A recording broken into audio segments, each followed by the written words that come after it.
Welcome to this week's edition of the Pete Mezzetti Show. I'm Pete Mezzetti. In the month of November, we celebrate Veterans Day, and we have a Navy veteran on the Pete Mezzetti Show tonight, Mr. Bob Muldoon. Bob, welcome, and first off, thank you for your service. How are you this evening? I'm fine, Peter. Thank you for having me. Thank you for coming down. So, Bob, can you tell us a little bit about your time in the Navy and where you served? I enlisted right after high school, and that was in '52. Even then, it was almost a year wait to get in. You just didn't get it put in. So I spent my 19th birthday sitting in an empty barracks because I got appointed on the 7th. So it was a good experience, I'll say that. Little young kid I was from Fairfield County. Okay. So it was an interesting thing.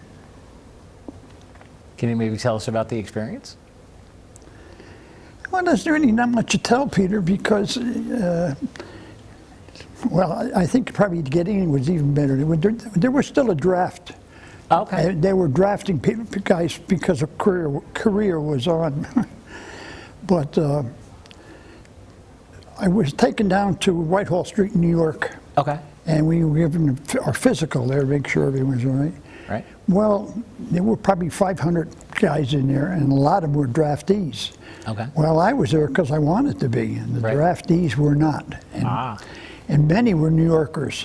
And I'll never forget this, that they had more no interest because their questions. These guys didn't want to go in the Army because I said the career was on. So that was kind of a novelty to look at these guys saying, no, you know, some guys could put out a pretty good act. And from there, well, we were there for dinner time, and they gave us a quarter for supper. Right. And we went across the street to the automat. You know what the automat was? No.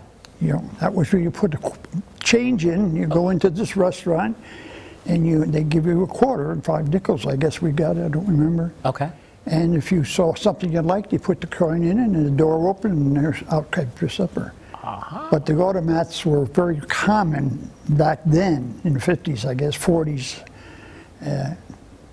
I hardly remember them.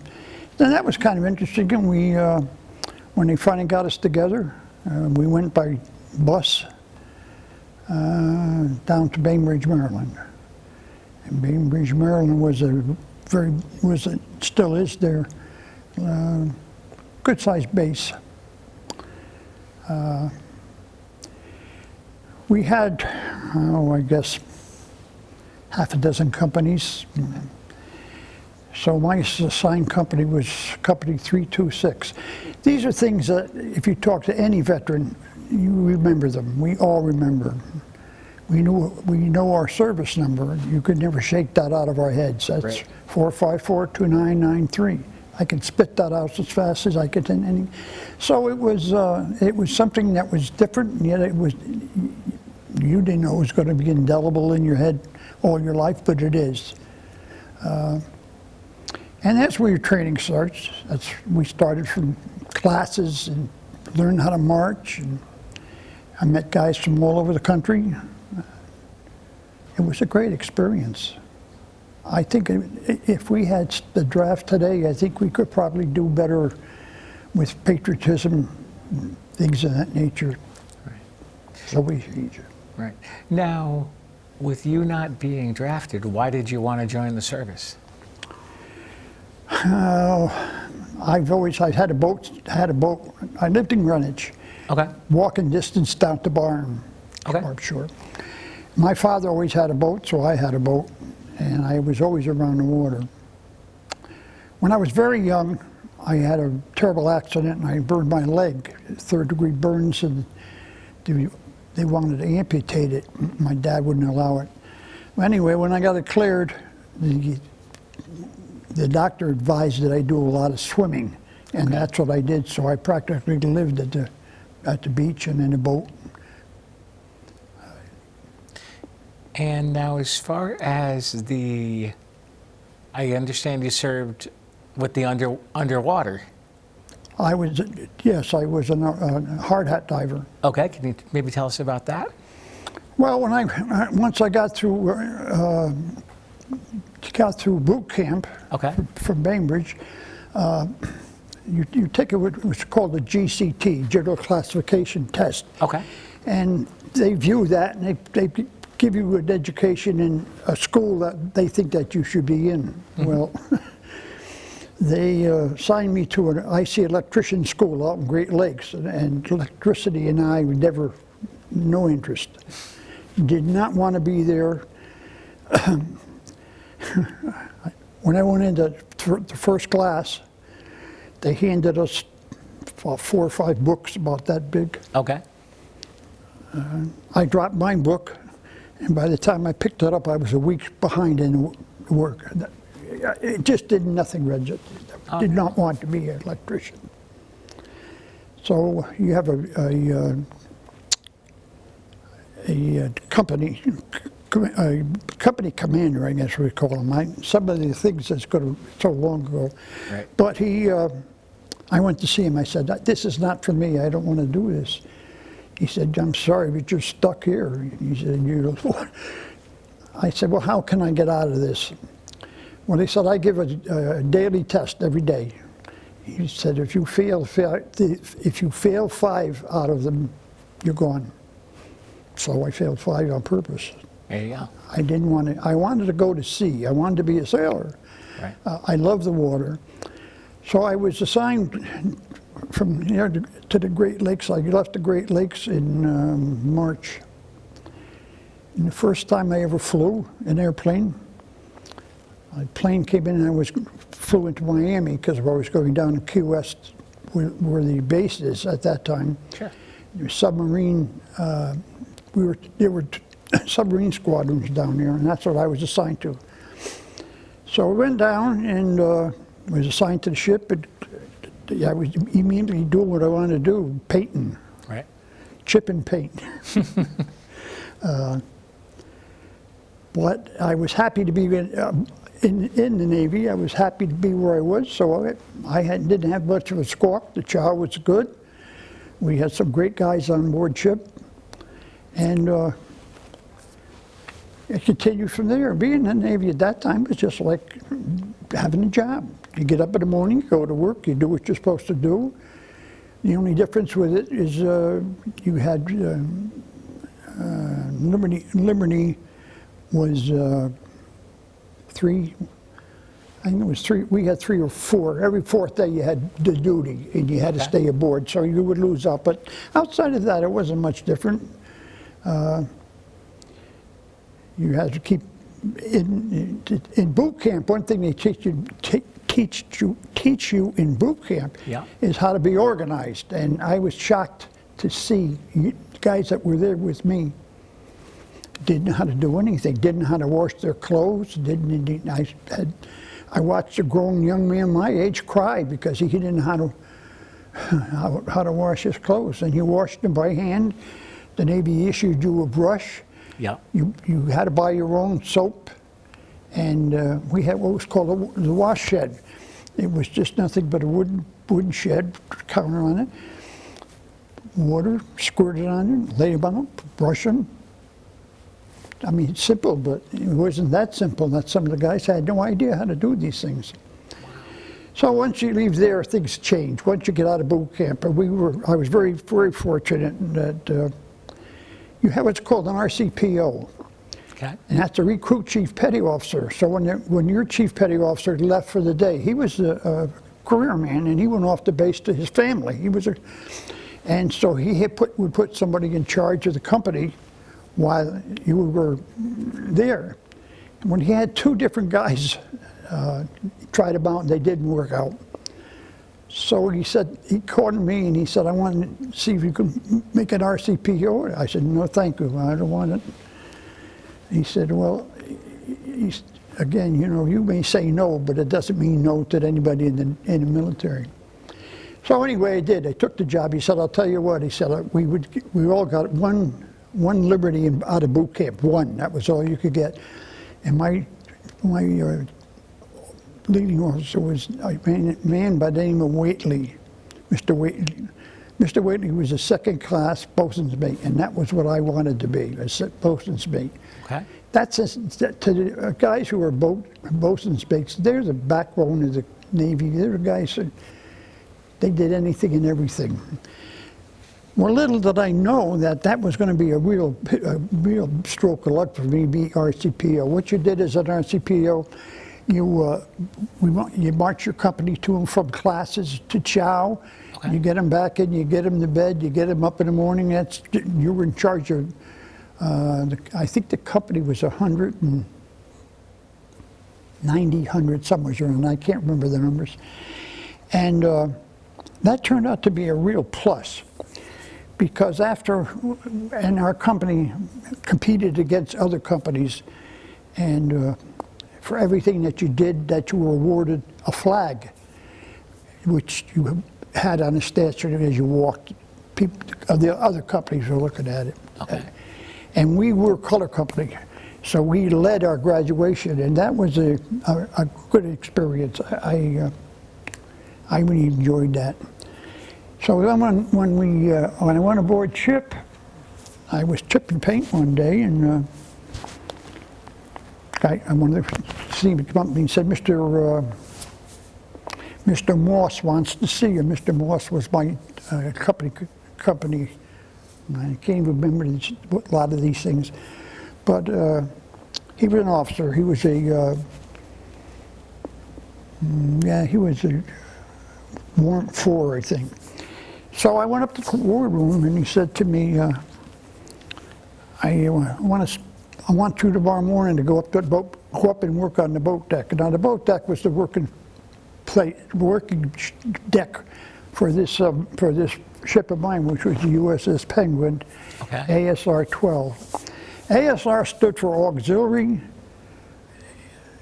Auxiliary Submarine Rescue. Okay. Auxiliary meant you did anything, but your main function was submarine rescue. When a submarine went down and couldn't get up on its own, right? All right, we were the ones who did a rescue. And it was quite involved. It was long, hard work. It was 3 days putting it all together. That was the time they gave you. But so he said, I want you to up on the boat deck. So I want you to familiarize yourself with the equipment up there. So that's where I went, and I often wondered why he chose me, but I thought later on it happened a couple times when we would get the boats in the water. Somebody had a run boat, and they were whale boats, 26-foot whale boats. And on the first one, Mr. Moss cornered me. He said, I want you to take the starboard whale boat, and I want you to work on the 2 buoys on the starboard side. So you do what you're told. And then I thought about that. I said, my God, I'm a 19-year-old kid, and they're giving me all this responsibility. And it was a lot of responsibility, and I'm too young to understand. But I understood later on. And that all became possible through being an RCPO. It showed leadership, which I didn't even know I had. I mean, it was a young kid. The more responsibility you get in the military, the better job you do, the more you're apt to be elevated. So anyway, we were on diving. We were doing diving stuff, and I was standing watching one of the divers going over the side, and my buddy, who was from Maine, I said to him, geez, I'd like to do that. Wouldn't you? He said, not me. I said, I'd like to try that. Not to anybody, just I said it. So, I don't know how long it was afterward. One day I was up and doing mess cooking, and that was part of being a seaman, you mess cooking. So I was in mess cooking, and my buddy came up and he said, hey, Mr. Boss wants you on his fantail right away. So I said to the cook, what do I do here? He said, no, you go with your duty officer. So I went down to the fantail, the stern of the ship, and he said, I hear you want to be a diver. I didn't know what to say at that point. Do I really? Or am I let my mouth run over on me? So I said, yeah, I'd like that. Yeah, I think I would. So he said, okay, sit down, you're going to get dressed and you're going to go over. Okay. No training, no nothing. Oh, no. Nothing. Reasons. Yes. So they put me down. And now, when I'm talking about diving equipment, maybe if you've seen some old John Wayne movies where this big helmet is on you, and Yes. well, that's what we drove with that. It's called the Mark V. Okay. And so they sat me down in a stool, and a couple of divers got me a suit, got me rigged, and everything was fine until there's a little window here. Oh, no. And when they close that and dog it down, Yeah. now you know that you're incapable of doing anything. You can't move. Oh, no. And it gets a little hairy. Then you hear whoosh, you're pouring some air into the line to you. Yeah. Well, it went well. They put me on the stage, picked the stage up, dropped you down. I went down about 60, I guess the first dive was like 50 to 60 feet. And this is in Key West, Florida. And this is, I mean, you couldn't ask for anything better, Right. the diving conditions. So I went down, hit the bottom. The bottom was all sand. It was very bright because it's Florida sun and sand. So the visibility is really good. And I was sold. I couldn't believe it. I couldn't believe I could just look around. Sharks swim around. Wow. Now, to clear something with sharks don't attack you underwater. No.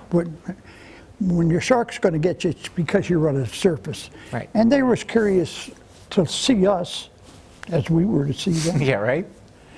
So that was the start of my career. Later on, I went to qualify. I went to Bayonne, New Jersey. And I always like to brag a little bit and say that I went to Bayonne, New Jersey, and dove in the Hudson River in March. Well, the Hudson River in March was nothing like the Hudson River is today. It was like walking into a closet somewhere. It was very poor visibly. But anyway, I went every morning when you got up, I would look out the barracks window and I could look right at the Statue of Liberty's behind. Oh, wow. So we had kind of a lot of jokes about that. But I went to school for 3 months in Bayonne, diving every day. It's so involved. There's so many things, but the object is they teach you how to put things together, take things apart. That's what you're going to do. Right. So it was a tough 3 months. It was very cold, windy there all the time. We had school kids used to come in and watch us, and so I started out in my class with 16, I think it was, and 5 of us graduated. The other 11 didn't. We even had some Koreans came over to our school, and the Navy today is nothing like it was when I was there. Oh, no? So we had these three little Korean guys, and they were so small you couldn't find a dress for them. Equipment you have, your dress is like one piece, and it's 3 plies. It's rubber, Okay. duck, and everything was just. The Navy knows what they're doing. The Navy knows what they were doing. Well, one of these kids got out. One of these guys, little Korean kids, got in, and you have your control. You have an exhaust in your helmet. Okay. And you have a control down here, so you can adjust how much air you want. You want more, you want less. All right. If you got too much, in this little valve here, you had to hit it with your chin, and it would open up and let air out, and then you just let it. So that's how you did things. Well, this poor little Korean guy, he was so small that you had a lot of this equipment on you, and your valve for your air was here. Okay. Well, he moved it, couldn't move it, and what he did is he hit the valve and opened it wide. Well, it's just like going to a balloon, because that's what happens. Oh, no. And he was all tight. He flew up to the surface, and you're just like a snow angel. Right. You can't move. Once you got that much, and he was so small he couldn't get at that, and the poor kid was just beside himself. Well, the next day, it was all taken care of, but the next day he came down, and what surprised us, all of us, he got dressed in gear, and he went, and we didn't have any, we went up and down the ladder. Right. 16 stairs by the ladder. Okay. With 22-pound boots on.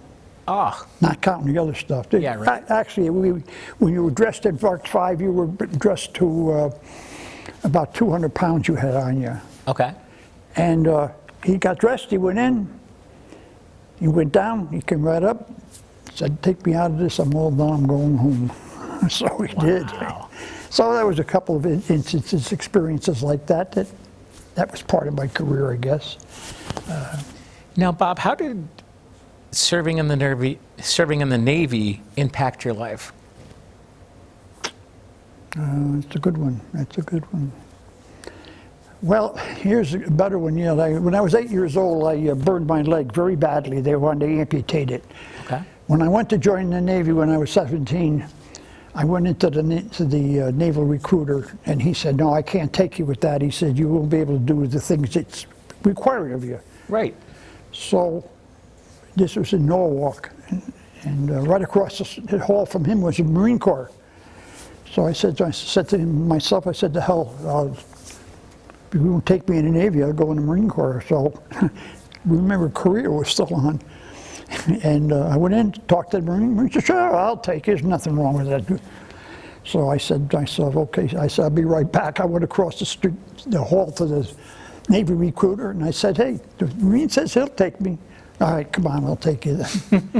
And then my leg I never had any problem with it doing what I had to do, but it was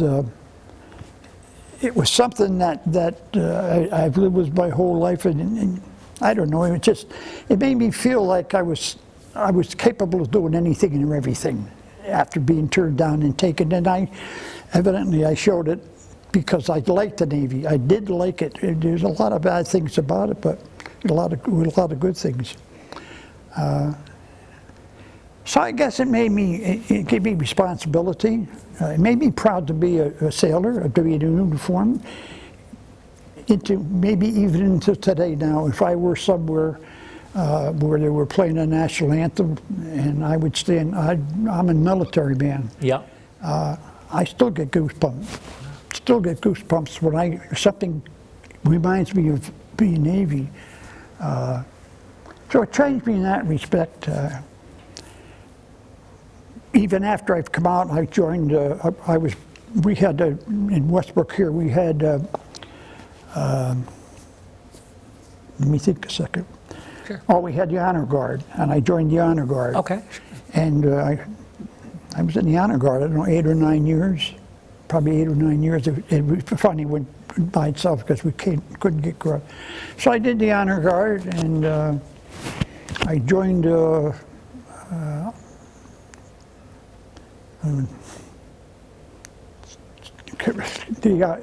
chorus. I can't think of it right now. Okay.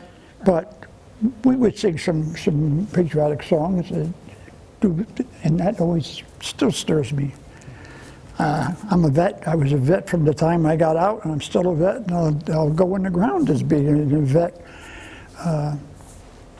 So it changed me in that respect. I'm still a very patriotic person. I still think a lot. I support the military any way I can.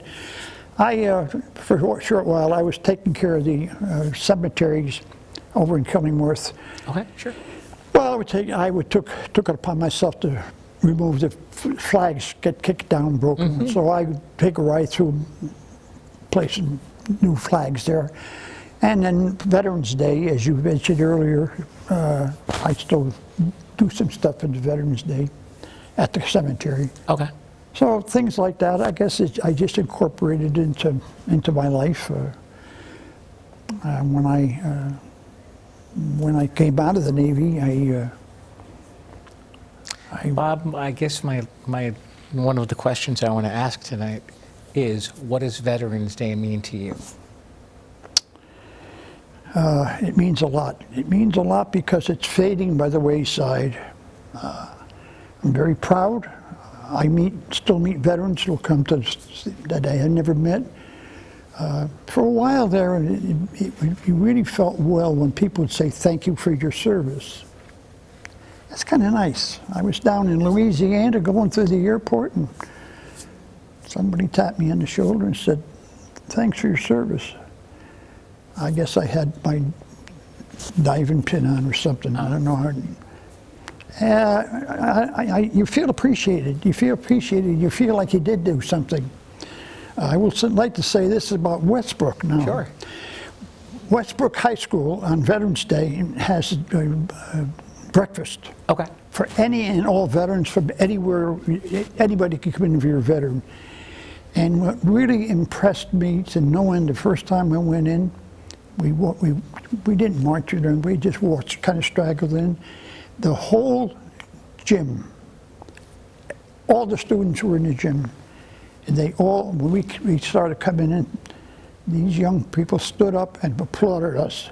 And I don't know about the other guys, but I kind of filled up in it. And I said to myself, you know, I was thinking, these kids don't know what the military is, but they do. They do. It's every vet I've ever spoken to will tell you it's the experience of a lifetime. You'll never forget it. You may not like it, and you may love it, but you'll never forget it, and I don't forget it. That's what it has done for my life. Well, Bob, before we say goodnight, I actually want to thank you for your service and thank you for taking the time tonight to share your stories with the Valley Shore community. Thank you for inviting me. It was a pleasure. On behalf of Bob, I'm Pete Mezzetti. Thanks, good night, and we'll see you next time.